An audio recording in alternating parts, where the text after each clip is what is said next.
Hey there, I'd like to take a few minutes and try to shed some light on how the rankings on Court Royale work. So you'll notice in your rank, as you've already noticed, there's two parts of your rank. There's the pre-decimal and the post-decimal rank. The pre-decimal rank will be based off of which court you earned in round 2 of the previous day you played. Meaning if you were on court 4 and you lost one of the two that moves down, then you would have earned court 5, which would give you a 12 ranking.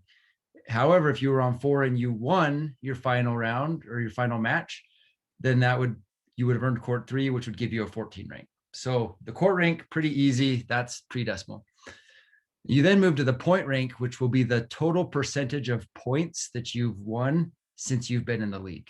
So every day you have the chance in round 1 to score up to 33 points. And in round 2, you can score 33 points. So a total of 66 points are up for grabs for you personally every time you play. I just take a average or a percentage of what you did that day and then average it out every time you play. So those are the way the rankings work. Pretty straightforward.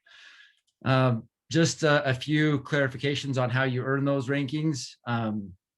You don't really do the 8 players anymore, but for the times where you did have 8 players on a court or 5 players on a court, we only go to 8 points. And I do adjust that score a little bit to make it even so you don't get dinged.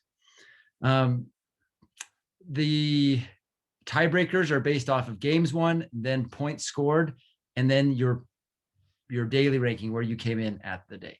So just as long as you know that, then you'll understand why it does stink when you are tied with somebody and you lost a tiebreaker because they came in the day ranked higher than you. But it happens. And if you know about it, you can plan for it. Now, as you've noticed, there are some strengths and weaknesses to the system. The strengths are it gives you flexibility. The weaknesses are that it doesn't. It gives you flexibility to play when you want to play. It's not very punitive. It is hard to dig yourself out of a hole once you play poorly for half of the league. It's hard to make those points up because it isn't the second half of your score of your rank is based off of your overall play. But the good part is every point matters. So even if you're down 11-2, fight to lose 11-4. Or if you're down 10-2, just try to win every point you possibly can. The general purpose of why I made the spreadsheet in the first place was to get a big group of people and to allow people that are playing at the same level to play together. So just know that is the reason why the spreadsheet exists. You should look at it as a way to improve by playing with good competition and to have some fun. We all are missing the point if we get a little bit too caught up in the rankings. For example, if you're not showing up because you don't want to go down in rank, or you're trying to throw a game because you think somehow it can game the system, then you're probably missing the point of the league and the play.